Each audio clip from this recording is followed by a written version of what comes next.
Welcome back into Foolish Club Media. I am Steven Serda, joined as always by my guy, my co-host, my ride or die during the regular season for the Kansas City Chiefs, Rocky Magaña. Rocky, we had a real live NFL football game on Thursday night, and we almost had to totally change the conversation that we were going to have during this post-game show. But luckily, the Chiefs held on at the very end. Isaiah Likely, who looked tremendous tonight for the Baltimore Ravens, could not get his feet down. Almost just an insane play by a really talented young player for the Baltimore Ravens. But he does not get his feet in. The Kansas City Chiefs hold on. They win 27-20 over the Baltimore Ravens on opening night, and they start the season 1-0. Rocky, I am happy to be talking regular season football with you again, my friend. I am happy. Football is back, Steven Serda. Holy crap. I am so excited. It is a game of inches, and I am not a young man. I am too old to be having that sort of cardiac distress that late in the game when the Chiefs basically controlled the game for the majority of the time, for it to come down to literally a toe on the white line. What a wild and crazy ending. What a way to start the season. Big victory though, right? Because in my power rankings, I have the Ravens as the number 2 team in the NFL, even ahead of the 49ers behind the Chiefs. And so this was supposed to be, in my mind, the Chiefs' hardest offensive regular season game all year. And it came down to the wire, but the better team came out on top. I think that, if the Ravens would have pulled it out, it would have been kind of disappointing, but all in all, the right team won.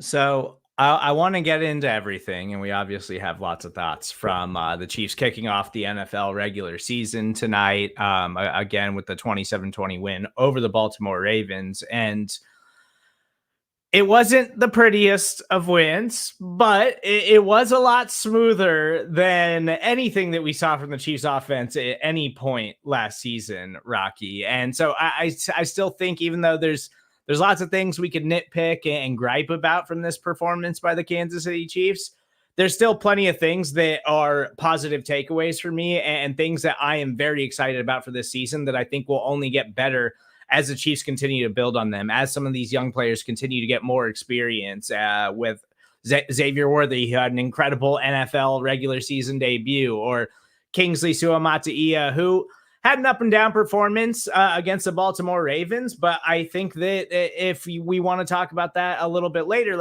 I want to get into what I saw in Kingsley, because I just think that, hey, he's a rookie who's getting a start on opening night of the NFL season, and it just looked like it was a little too fast for him out there. But there's plenty of positive takeaways from tonight's game. But where I really want to start, Rocky, and this is something that I have been touting for a little while now, Rashee Rice is going to have a monster season for the Kansas City Chiefs. I just absolutely cannot wait to see what he's going to be able to do for this offense moving forward. And he was tremendous on Thursday night. And that's why I decided, I was like, we got to start things off with Rashee Rice. Obviously, the tumultuous offseason issues, legal trouble still pending. We're still going to wait and see how that plays out. But if you had to ask me today, I would say it really seems like he is going to be available for the Chiefs this season. That suspension is probably going to happen sometime next year. But all of that aside, just football performance and what he brings to this Chiefs offense on a weekly basis, and something that we saw him do as a rookie, is going to be one of the deciding factors in making this Chiefs the dominant offensive force again this season that we know they can be with all of these weapons around Patrick Mahomes. I mean, Rashee Rice is going to catch over 100 passes this year at this rate. I mean, he is they're just literally in the slot, on the wide shallow crosses, whatever you just feed him. I was texting with our Veach season legal correspondent, James Todd, during the game, and he was like, Andy Reid has his 2024 shotgun offense, except for Rashee Rice, and then it's 1989 West Coast all the way. And that is 100% what it is. He's like, all right, just go back to my roots. This guy's a big, physical, fast guy who's excellent at catching the ball in traffic and is fearless.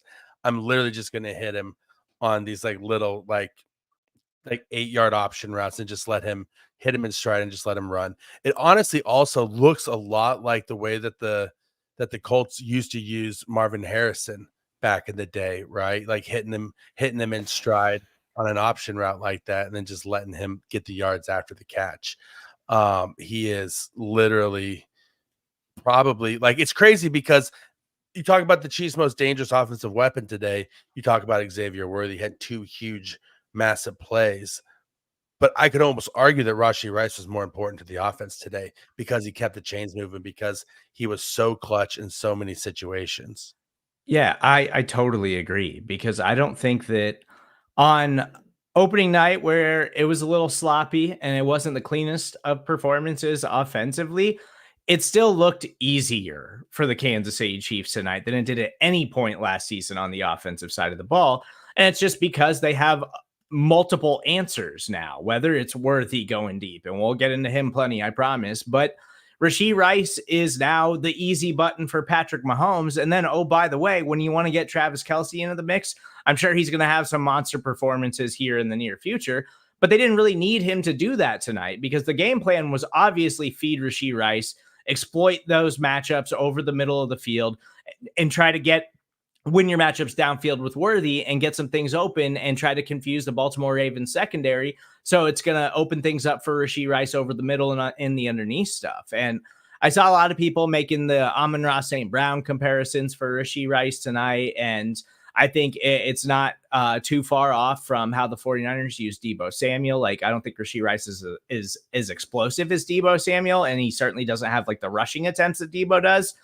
But the way that they can use him over the middle of the field, the way that they can use him in the flats, and how difficult he is to bring down, like, this performance was exactly what I wanted to see from Rashee Rice in week 1, because I do think that he is going to be their top target earner on the offensive side of the ball this season. I think we're going to see a lot of save Travis Kelce for the postseason.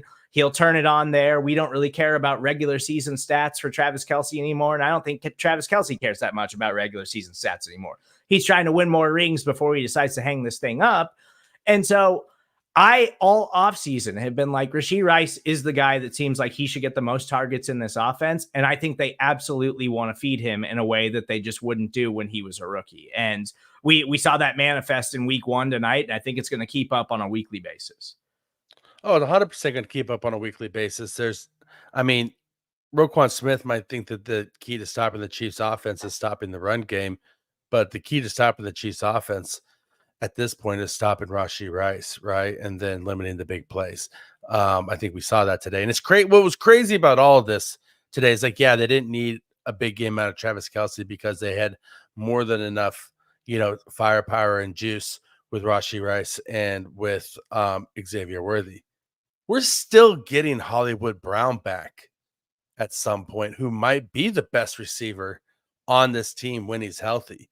And so just the idea that this offense looked as crisp as it did in the passing game without possibly its best all-around wide receiver is kind of insane to think about, right? And so I don't want to take anything away from Rashee Rice. So I think on a week by week basis, they're going to feed him the ball. He's their traditional chain mover. He's that guy that, like, you talk about, like, the best version of what Juju Smith-Schuster could have been when he was younger. Also, like, that kind of guy, like that guy who just is that dirty work guy who's going to get it done every single time. He's hats off. He looks faster this year too. That's the thing. He's not a fast wide receiver. He never will be a fast wide receiver, but he looks faster. He's in better shape this year than he was last year. He doesn't have the explosiveness of a Deebo Samuel by any stretch of the imagination. So he's probably not going to rip off a lot of 65-yard touchdowns.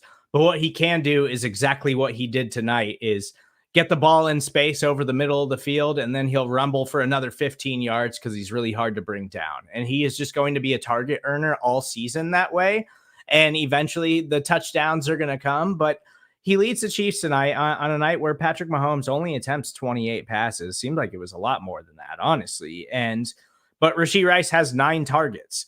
Nobody else on the team had more than 4, and Travis Kelce had 4. Xavier Worthy only had 3. Noah Gray had 3. Like, obviously, Patrick Mahomes is always going to distribute the ball a lot, but it's very clear in week 1 that Rashee Rice is going to be a key component of this offense, and I cannot wait until they get Hollywood Brown back, Rocky, because once they can start deploying Hollywood Brown out there and I don't have to see And Justin Watson did have a nice catch tonight, so I don't want to just shit on Justin Watson, but like I don't want to see too much of Justin Watson out there. I don't want to see Sky Moore getting any regular season snaps anymore moving forward. Like I want to see Hollywood. I want to see Xavier Worthy. I want to see Rashee Rice. And I don't think Xavier Worthy was even on the field as much as he should have been tonight. Like, but I do think that it's time for us to acknowledge that this is real with Rashee Rice, and he is going to be a staple of this offense this season. And I think he is going to easily lead the team in targets this year, outside of a few monster games here and there from Travis Kelce. I think on a weekly basis, you can bank on Rashee Rice getting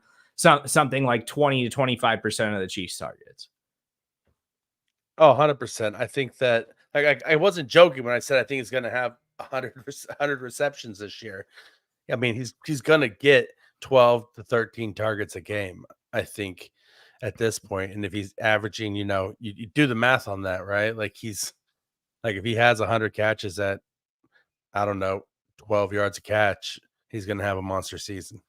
Yeah, it's easy money to bet Rashee Rice to get like 1,300 yards this season. So really impressive season opener from him. But honestly, I'm sure this is what everybody has been waiting for, and maybe the more impressive NFL debut, not just the season debut for the Chiefs rookie wide receiver Xavier Worthy, who in a very small sample size, Rocky, showed exactly why the Kansas City Chiefs traded up to take him, because even without Hollywood Brown, even without that explosive veteran wide receiver that they added this offseason to give them a little bit more security in that room, Xavier Worthy was just doing things out there. Even when he wasn't getting looks, the attention that he draws and the speed that he flashes is apparent immediately. And he had a blown coverage touchdown tonight where he just blew by everybody. But really, his first touchdown of the night was a Tyreek Hill or an Xavier Worthy coming around that edge. Because by the time he gets around that edge, he is full steam ahead. Like he's not like there is no stop start. He's coming straight at you, and in one false misstep, and he's through the defense, and we saw it. He takes it to the house. I'm eating a lot of crow on Xavier Worthy today because I did not like him in the pre-draft process. The moment he was drafted by the Chiefs, I became a huge Xavier Worthy fan and a huge Xavier Worthy believer because he was wearing my team's jersey. But in the pre-draft process, I crapped on him quite a bit and didn't believe in him. And I'll take that L. I'll take that L. I'll eat that L gladly as long as he's putting up touchdowns in the regular season and the postseason for the Chiefs. So I'll take the L, but man, this kid is explosive. He is a big play waiting to happen. I don't know if he's ever going to be a high target guy, but I don't think he has to be, right? That's not what the Chiefs want him to be. They want him in that Marquez Valdez-Scantling role, only like 100 times better than MVS ever was in that role. So, I mean, this is probably one of the most when have you seen a better rookie debut out of a Chiefs player than this right here? Kareem Hunt, maybe like that was probably was the first one that came to mind. And I think I saw a stat about like this is the first multi-touchdown game from a Chiefs rookie since Kareem Hunt, and I was like, yeah, that makes sense. So he had that monster game against the Patriots in his NFL debut. But I want to look and see, is this the first multi-game touchdown like by an Andy Reid like rookie wide receiver in their first game? That I would not be surprised by that at all, because I think it would 100% be true.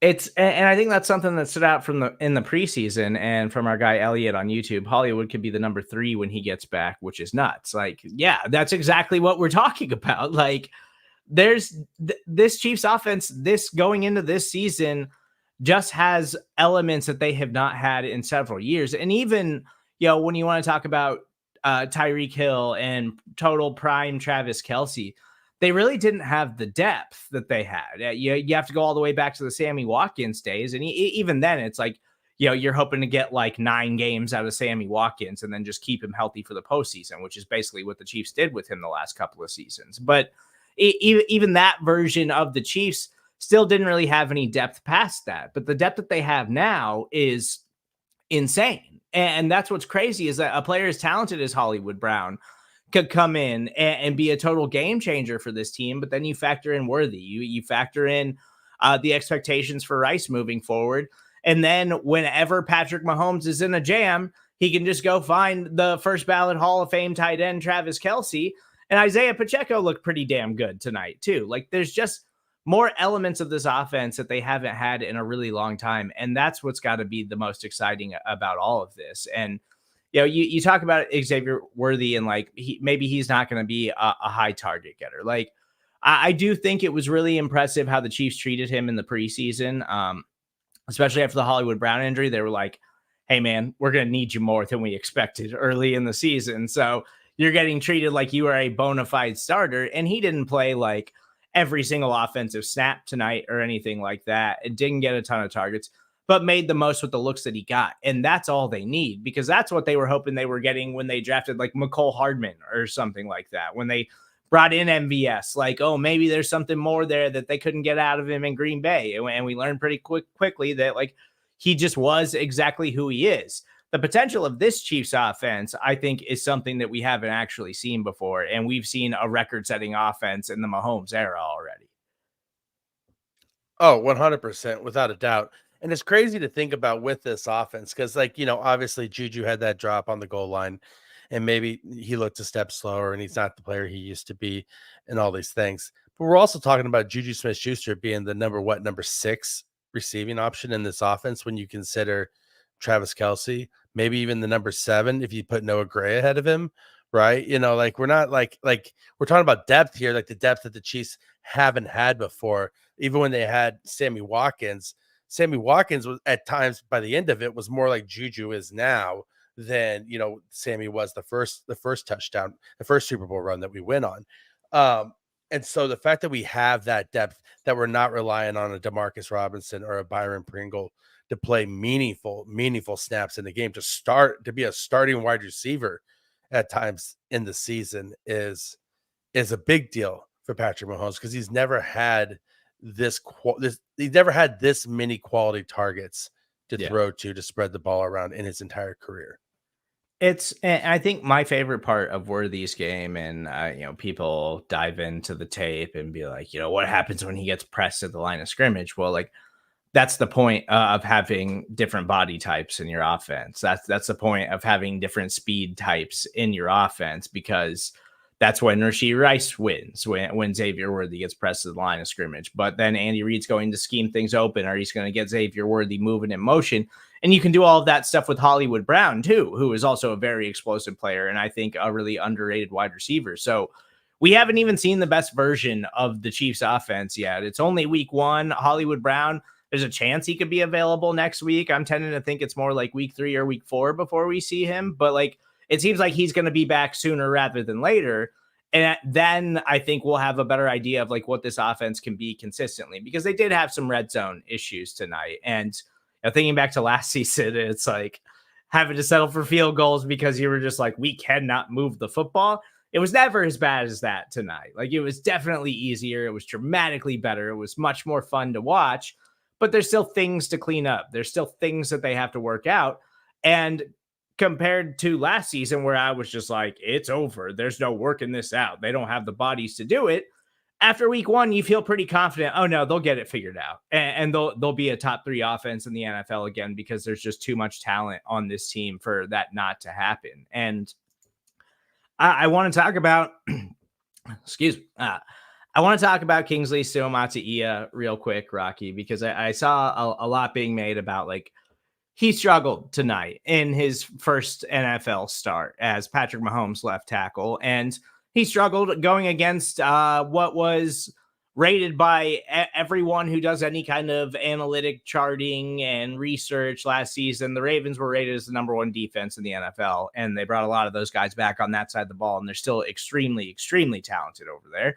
And hey, oh, by the way, they added David Ojabo, who was a former projected first-round pick who had an Achilles injury, and it's taken him 2 years to get back onto the field, and he looked really good tonight. But I was pretty impressed with Kingsley's debut. I know there was a lot of ups and downs, and the way we react to things in the NFL world, we're very reactionary. We're very in the moment. We're very living snap to snap in the National Football League. But overall, take it for the large sample size of the entire game. For the most part, I was pretty impressed with him. I don't think he was a total disaster. He didn't look like an all-pro or anything in his NFL debut. But to me, Rocky, all I really thought when I was watching Kingsley when he was struggling tonight against the Baltimore Ravens pass rush was just like, he just has to learn the speed of the NFL game. Like, the tools are there. I think you can see them. He just looked a bit slower than everybody else. And I don't think it's because he doesn't have the athleticism to get off the ball or something like that. I think it's because he just didn't realize how fast the dudes on the other side of the ball are. And that's something that rookies have to pick up. And the Chiefs, I think if the Chiefs were really had any like dramatic doubts about Kingsley, they would have given him a lot more help tonight. And they threw him straight into the fire against one of the NFL's best defenses. And overall, I felt pretty good about his performance despite a few struggles. Listen, the athleticism and the physical tools were always there for Kingsley. He was a very, very high end, high ceiling, draft pick the moment that when he was selected. The issue is that in college, he is a very young player too. He came out early, right? He's what, I think he's only 21, maybe. I think something like that. Correct. He's a really young dude.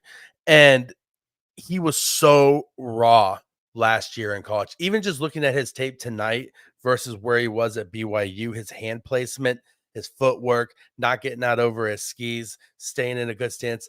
It's night and day, to be honest. Like, he always had the athleticism. He always had the tools, but he was just so raw coming out of college. So the fact that he's even at the point he is now, and I know he had a holding call today and he did get beat a couple of times, but this guy was considered like a work in progress coming into the league. And he's still a work in progress, but he's so much further along than I think that I ever expected him to be tonight. I was like, coming into camp, I was like, I don't know if they can get him to the point where he's a functional offensive tackle by week 1. And they did. He didn't look great, but he didn't look out of his depth. He didn't panic in those situations. He battled, he fought, he got beat, but then he also came back and continued to battle and fight. And in a lot of reps, even when he got beat, he did enough to give Mahomes enough time to get the ball off. Like, he didn't have a good rep, but he did enough to redirect the guy so that Mahomes could get the ball off, right? And so, all in all, was it a perfect performance? No, but I'd give the kid a B- on his first game, and that's pretty good. And I don't think it was an A performance by the Chiefs offensive line as a whole. Like, we saw Jawan Taylor get flagged. I think that the interior of their offensive line was having some issues with that Ravens defensive line. And that's supposed to be the strongest part of the offensive line that we can always count on and rely upon. But I do think it's worth mentioning, and Brandon Kiley brought this up on Show and BK last night, and I thought it was a really great point that, like, this construct of the Chiefs offensive line didn't really have much playing time together in training camp because Joe Thuney was banged up and he wasn't healthy. And then Kingsley comes in as this rookie, and then Jawan Taylor had some things going on. Like, they didn't really get a ton of time together in training camp to totally mesh. And so, like, I still feel really confident that they can get better and they can turn that around and that they can be one of the best offensive lines in football. And I still think that Kingsley is going to be a huge part of that. Because, like I mentioned, I think if it's one thing if it was just like, oh no, he is getting destroyed on every single snap. That's not what I saw tonight. I saw a rookie who was up and down in his first NFL game, who still has a lot of things to learn about the speed of play at the NFL level. And I'm still pretty confident. And I think the Chiefs are confident that they can get more out of him and that he'll be able to develop this season and turn into a fine player for them. So I'm not ready to hit the panic button on Kingsley after week 1. And I don't think anybody else should be either. No, not at all. Honestly, you can make the argument that he was the best offensive tackle on the field for the Chiefs today, that he played better than Jawan Taylor. Jawan Taylor, you want to talk about somebody who looked like he was panicking at times. Jawan Taylor has his false starts because he panics, because he's afraid of getting back in his set. He's afraid of getting beat. I think that Kingsley looked calmer. He looked more in control. He looked more prepared. Now, did he have as many clean reps as Jawan? Maybe not. But I think that you could make the argument that Kingsley played a better game than Jawan Taylor today. And like you mentioned before, this is one of the best defensive lines in the NFL. We're talking about taking him out of the frying pan and straight into the fire in his very first game. This might be the most he struggles all year long, just because he might not face another defense this good for the rest of the year. Like, I mean, like Baltimore might be the best defense in the NFL this year.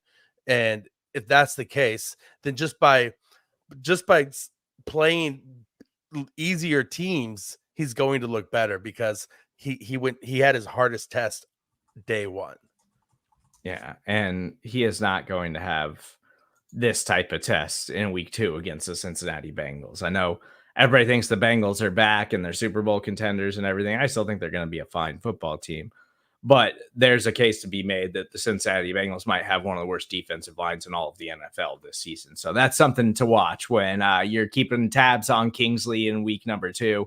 Overall, I think he was fine tonight. It's exactly what I would expect on this kind of stage too. And I think it's even more different too when, you're the starting rookie left tackle for the back-to-back Super Bowl champions and it's banner night and you're opening up the NFL season. Like, that's a tough stage to come in and be like, okay, you want me to look like an all-pro in my very first NFL game? Like, overall, I think Kingsley was fine. I think the Chiefs offensive line is going to be totally fine. I think this is just a brutal matchup for any offensive line in the NFL this season. But I really want to talk about Isaiah Pacheco. And I want to remind you guys, by the way, if you leave some comments, we'll try to get to them throughout the show. I'm trying to be better about that. I'm trying to be more interactive with you guys. I promise. I really want to be. So please keep flooding in the comments. I see a lot of them coming in right now.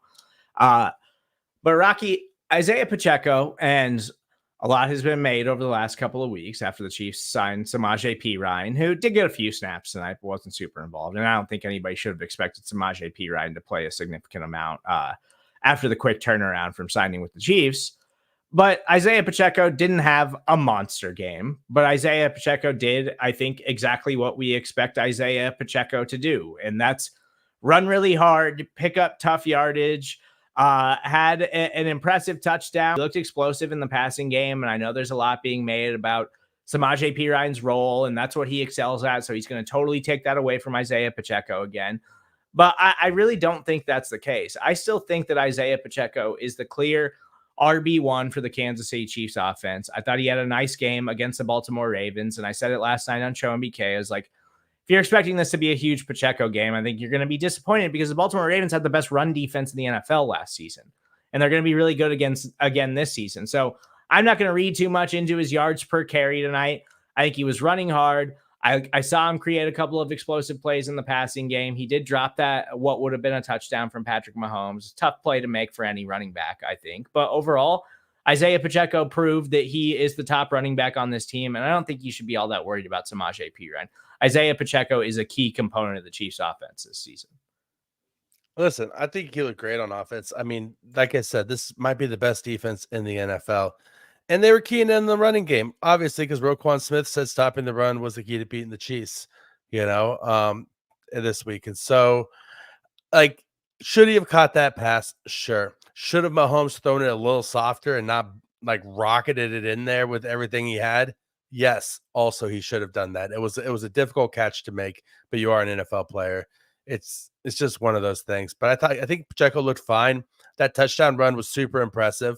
I thought he ran with more power than any running back on the Ravens side of the team of the field. I mean, Rocky I won't. Derrick Henry. I'm not going to listen. I'm just going to have to say it. I'm going to get it out there again. I'm going to say it again. I was right. Derrick Henry skips leg day. He's slow as hell. The guy has no hands. He's a liability in the passing game, and he doesn't move the pile. He has a set of shoulders and a stiff arm who moves very slow and is not agile anymore. Like Frank Clark said it, Derrick Henry isn't hard to tackle. He should break more tackles than he does at his size. And I think you saw that today. There was multiple times that he got stood up on the line of scrimmage by the defense and got pushed back on short yardage. Yeah, he had a couple of plays. Yeah, he had a touchdown.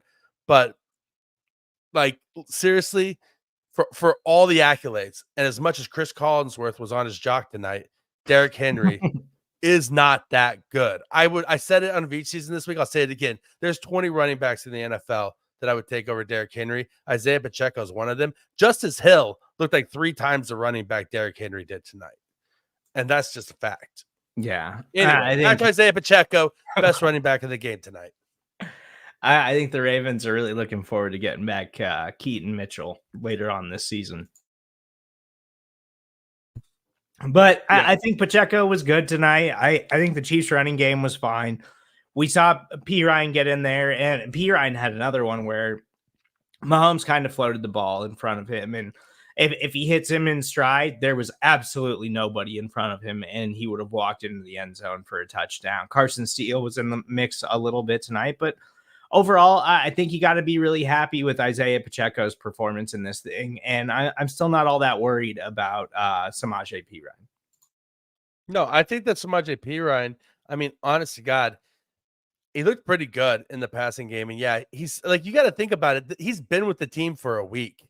Like, give the guy some time to get settled in, like unpack your suitcases, get acclimated a little bit to the offense. I think as you see the season go on, he's going to be a weapon in the passing game, just like he's been his entire career at every stop he's made. And so I think the longer the season goes, the better, the more, like, it's just one of those things. Talk about the offensive line needs to gel. This running back room needs to gel, right? Like this is the first game they've ever played together with some of these guys. So, before we move on I want to remind you guys, please make sure you subscribe, rate, and review everything that we're doing right here on Foolish Club Media. And if you haven't, please subscribe to our YouTube channel. We are doing more and more stuff there every single day. Got some betting content up for you now. We got podcasts, we got shorts, we got all of the stuff. We're going live every day, Monday through Friday at noon with Ron Hughley. It's the Daily Fix. Got all kinds of stuff that we are trying to grow here at Foolish Club Media. So all the support you guys have shown us so far has been amazing. And we're really looking forward to this NFL season and just seeing how we can keep this thing moving and keep this thing growing, because so far you guys have been absolutely tremendous. So again, we appreciate all the support you can throw our way as we continue to build this year. But I do want to talk about Chris Jones and really the Chiefs pass rush and defensive line in general, Rocky. Chris Jones was dominant in the first half, just absolutely dominating this Ravens young offensive line, which I think if you take anything away about the Baltimore Ravens tonight, I think that's what you should be worried about if you're a Ravens fan, is that offensive line looks like it is a legitimate problem. They lost 3 starters from last season. They got 3 young players that are trying to piece together this thing and figure things out. It seems like that offensive line is going to go through a lot of growing pains. I'd be much more worried about the Ravens offensive line than the Chiefs offensive line based on how they played in week 1. But Chris absolutely dominates in the first half of this game. Was a little bit quiet in the second half, but he did have multiple pressures. And at the end of the game, Chris Jones was all over Lamar Jackson, but Lamar Jackson is just insane. And Lamar Jackson just kept juking Chris Jones until he could get free long enough to loft the ball to Isaiah Likely, and it almost was a touchdown. Like, just an incredible play from an incredible player in Lamar Jackson. But Chris Jones was great in the first half. Turk Wharton was tremendous tonight. George Karlaftis had his moments tonight. Felix Anudike-Uzomah had a couple positive moments tonight, Rocky. Like, overall, I don't think that the Chiefs defensive line was good tonight, but it wasn't anything that I was like, okay, now I'm confident that they got the bodies, that this defensive line can legitimately be like one of the top defensive lines in the NFL again. I think that was one of the question marks we had about this defense coming into the season. Like, we like the depth there. We like the players that they have there, but I think a lot of us are kind of waiting around until they get Charles Omenihu back mid-season and hoping that he provides them with the boost and the rotation and things that Spags likes to deploy.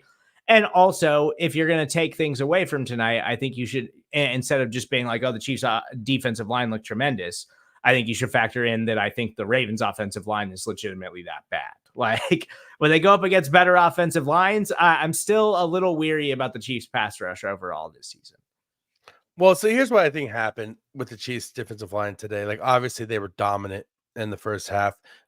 Chris Jones was dominant in the first half. And then coming in, but also in the first half, Lamar Jackson was in God mode with his legs running all over the place, creating yards after broken down plays. Like, the Chiefs were still having problems finishing the play, except with the exception of that strip sack.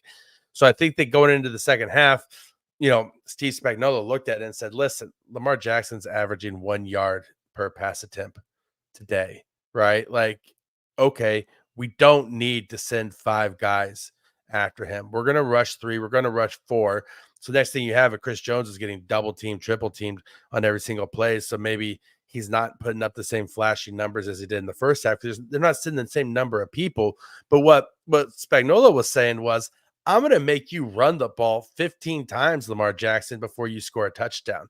Now, there were a couple of blown plays by the defense down the stretch, like the missed tackle by Nick Bolton on the Isaiah Likely touchdown.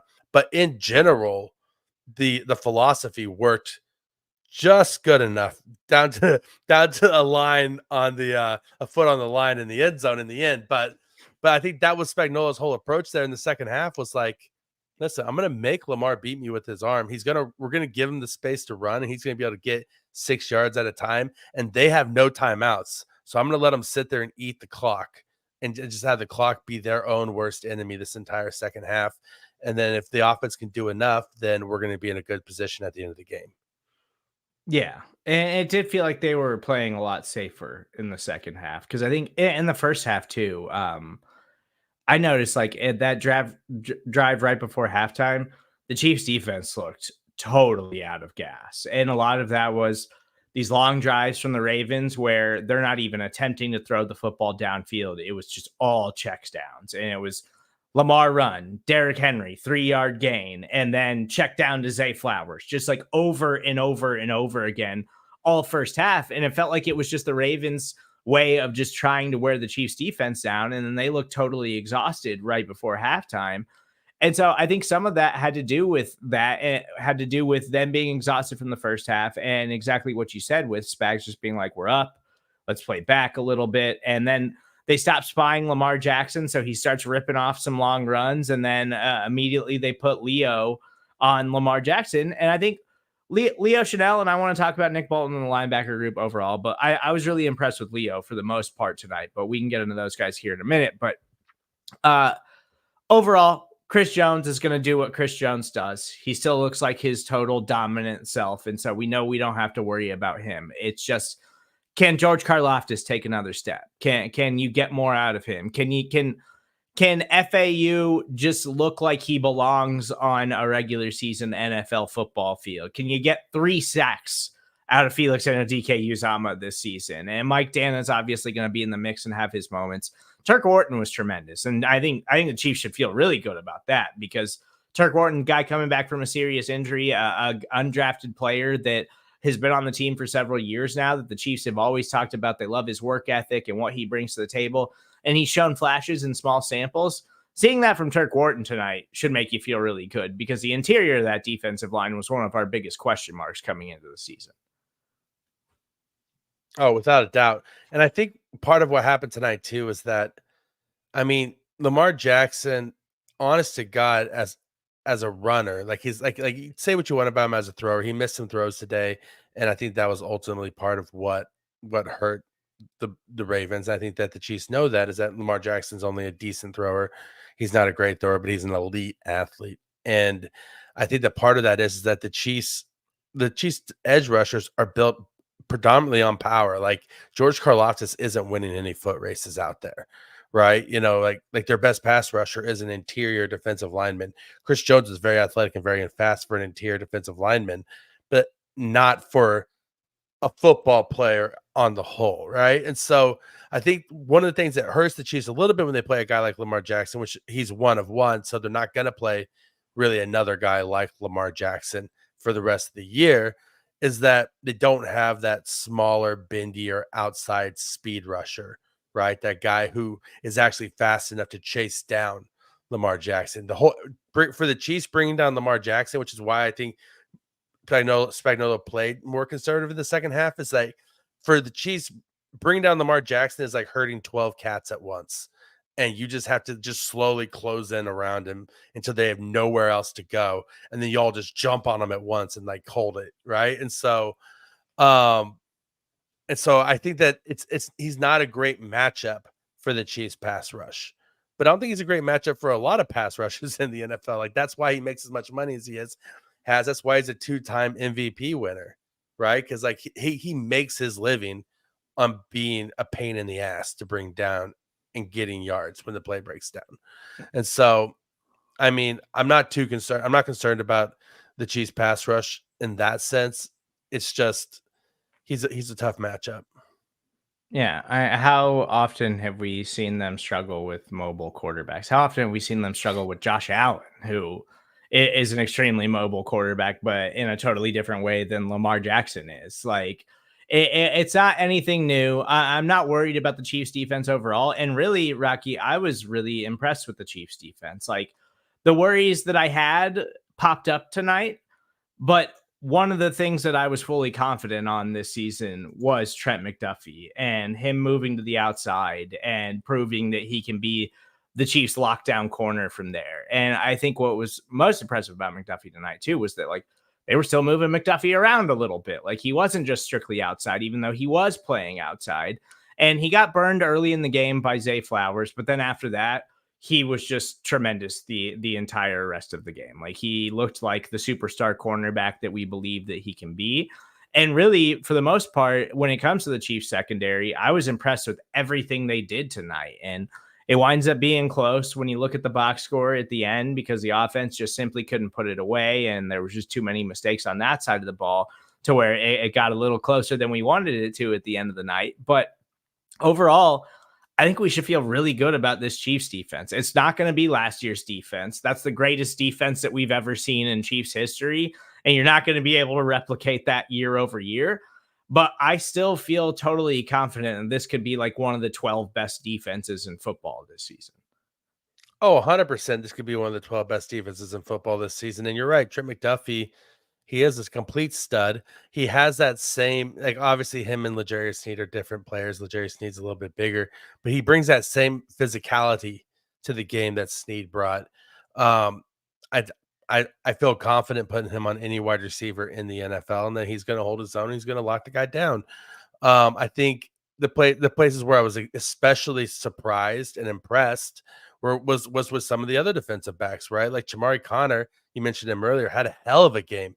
Chamari Connor was all over the place tonight, making plays at all three levels. I think that he is a movable weapon that Spags loves to have on the defense, and I think it's awesome because it allows Spags to confidently be able to play McDuffie on the outside when he wants to. And then let's just be honest, like Jalen Watson wasn't really tested that often today, except for on that one just completely dope as hell pass defense that he had, where he literally was in perfect position and it looked like it was the easiest pass deflection he's ever had in his life. He was so cool, so calm, perfect position, running stride for stride with the guy, and then he just swiped it away. And so, I mean, the Chiefs are going to have tougher, where we talk about like the offensive line might not have a tougher test than this. The Chiefs are definitely going to have tougher tests than the Ravens wide receiver unit. Like they have Zay Flowers, Yeah. and then And Rashad then, Bateman. yeah. I mean, like their tight ends are good, but if we're talking about their wide receivers, like they've tried to invest in wide receiver, they just haven't gotten a lot of return on it. Yeah, it's Rashad Bateman. I think they drafted Tez Walker. And Yeah. he's like the sixth wide receiver on their depth chart, which and it doesn't get very pretty after Rashad Bateman. Like No. they do not have a ton of wide receiver talent. So yeah, take what you want from this game, but I still think Trent McDuffie looks like a lockdown corner, looks like an absolute superstar. I totally agree with you on Chamari Connor. He's been a player that I have been hyping up all off season. Because I think he can be that early L'Jarius Sneed role, like plays the nickel corner for you. He's good enough in coverage, and he is not afraid to tackle anybody. And he will come in like a rocket and try to take guys' heads off. And we saw him do that multiple times tonight, even at some points, just like overshooting because he was just coming in so hot.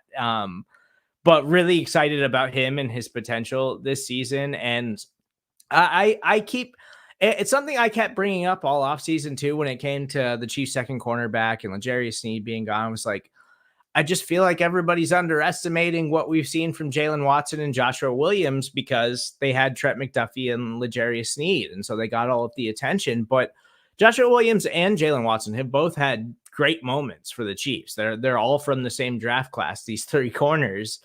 And Joshua Williams was in the mix tonight, but Jalen Watson gets the start. And I think that was a little surprising considering Jalen Watson was not healthy all of training camp and barely played. But I think it further highlights just, I feel a little bit better about the cornerback room depth than I think I did going into week one, because if Jalen Watson is healthy, Jalen Watson has proven that he is a serviceable outside corner. Like we've seen that from him so far during his time in the NFL. And I think the same can be said about Joshua Williams. Now, I think Jalen Watson's a little bit more of like a technician cornerback, whereas Joshua Williams relies a little bit more on his size and athleticism, and sometimes that gets him into trouble. So maybe that's why Jalen Watson got the start, but I would still fully expect Joshua Williams to be heavily in the mix for the Chiefs secondary. And Jamari Conner is just going to be a versatile weapon for them who's going to be able to move all over the place. And I feel like we didn't talk about the safeties much. Like Brian Cook had a couple of nice moments. I think Justin Reed had like 9 tackles in this game, but it was like the quietest 9 tackles that you'll ever see. Like it didn't feel like, if you weren't paying really close attention, it didn't feel like Justin Reed left a huge imprint on this game. But it was just nice to see him back in action after he missed most of training camp with an injury. So to see him healthy and out there, and we know how important he's going to be in the Steve Spagnuolo defense, it was just nice to see that secondary hold up. And it was nice for them to back up my prior opinions of the Chiefs secondary going into the season. Oh, without a doubt. And I mean, we know that Spagnuolo trusts Jalen Watson because he trusted him to start in the Super Bowl. Jalen Watson has an interception in the Super Bowl, right? Like, and Joshua Williams and Jalen Watson have won 2 Super Bowls and both played significant snaps in those Super Bowls that the Chiefs won, right? And so yeah, is it as good as having L'Jarius Sneed and Trent McDuffie? No, but it's not like break glass emergency by any means. And I think that Jalen Watson probably will be the starter just because I think that he has a little bit more of that technique, and I think he has a little bit higher end speed and athleticism, where Joshua Williams is much more kind of like a size type of guy. And so it's interesting. I with Justin Reed, he's definitely he's the middle linebacker of the secondary. He's the one that makes sure everybody's in the right place. He's the person, telling people what to do. He's in people's ears. When Leo Chenal went out, Spags brought him up on the line. He's that versatile piece also that Spags loves to use. He's that guy that Spags trusts, right? He's the guy who's probably one of the smartest players on the defense, who's one of the smartest defenders. He doesn't make stupid mistakes, and he seems to be in the right place at the right time, which is why he had 9 tackles tonight, right? And so, yeah, like the safeties, I think, are awesome. We didn't even see Jaden Hicks really tonight, which had a special teams moment, I think. Had a special teams moment. But I mean, as much as Spags has been talking him up, and as much as we saw of him in the preseason, right? Like the Chiefs didn't even need him tonight, right? And so that's a piece of depth right there that the Chiefs haven't even tapped into yet on this defense. And so I'm not. I mean, if I had a concern level about this defense, it's in the negative numbers. Like it is like this. Like I still think Chiefs are far and away number 1 in the power rankings in the NFL. Like I said at the top of the show, I had Baltimore as my number 2 team, and I thought the Chiefs controlled this game, and they made some stupid errors that kept them from really running away from it with it.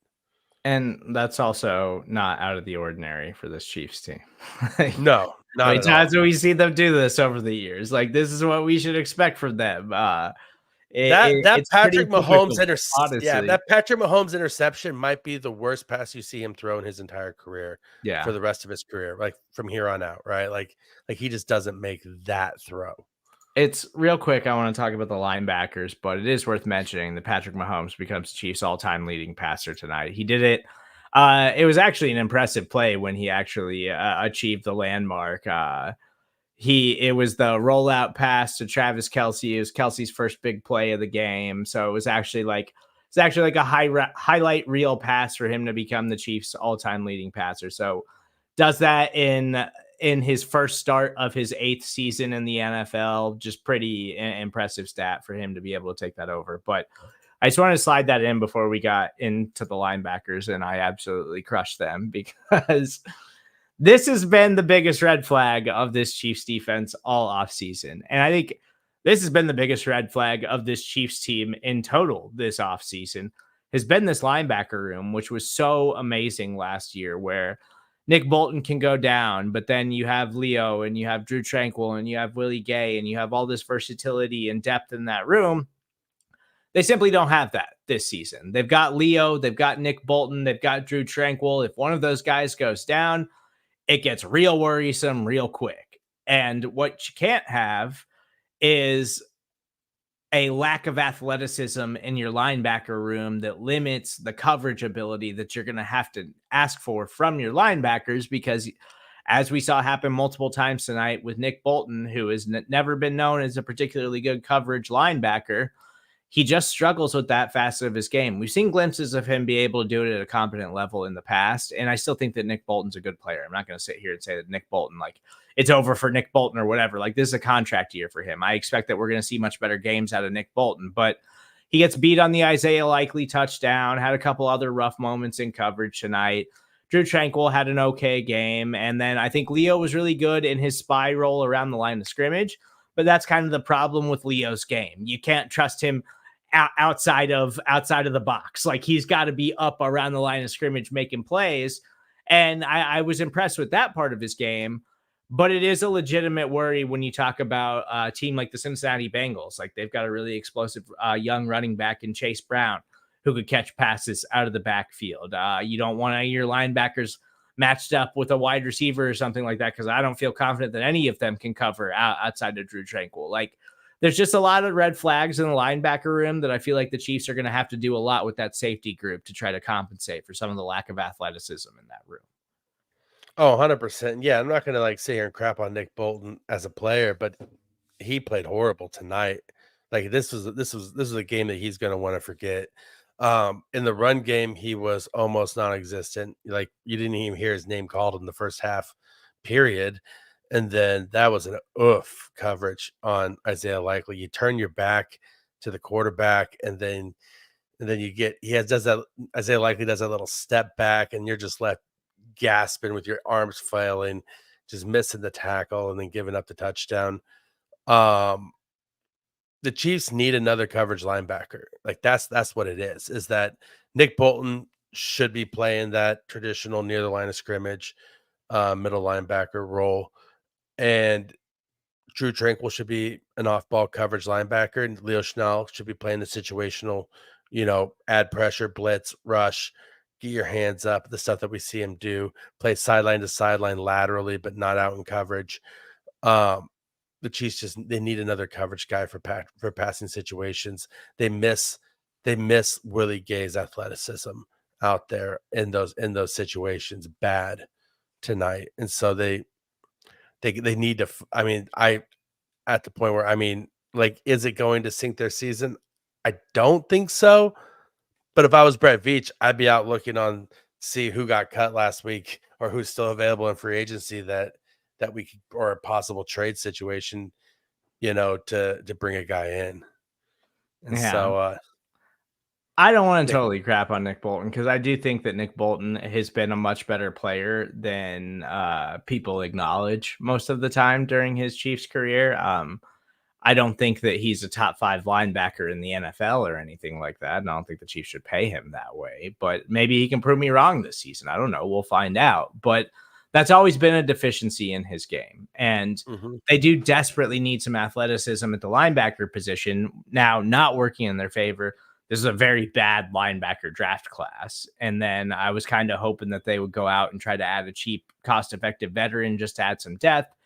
That never really happened, and they rolled into the regular season with it how it is now. And so we're going to see how they develop in the coming weeks and how they deploy these guys and how they affect things. But I still wouldn't be shocked if we see them try to bring another linebacker into that room at some point, because it's an obvious weak point in the team right now. And it's just, you just don't want to risk getting burned that way like they did tonight with that group. So overall, it was one of the biggest red flags for the Chiefs coming in the season. So not anything that we didn't already know about this team, but want to dive into a couple of comments before we get out of here. Again, thank you guys so much for joining us here on Foolish Club Media, our new home. Some former shows that you know and love from the old Arrowhead Pride Podcast Network, as well as a bunch of new stuff that we are doing this NFL season. So make sure you stay locked in. As always, please make sure you subscribe, rate, and review, and go make sure that you're following us on YouTube so you don't miss out on the latest episode of The Daily Fix. This is from our friend Nate. Rocky, I love you. I care about you. Please don't use that excellent former Colts wide receiver's name. I'm just assuming they're talking about Marvin Harrison. I don't really have anything for that, Rocky. What was the comparison you made? Like how the Chiefs use Rashee Rice is like how they use Marvin Harrison. Like, you're not wrong. Yeah. Marvin Harrison did a lot of slants, a lot of crossers.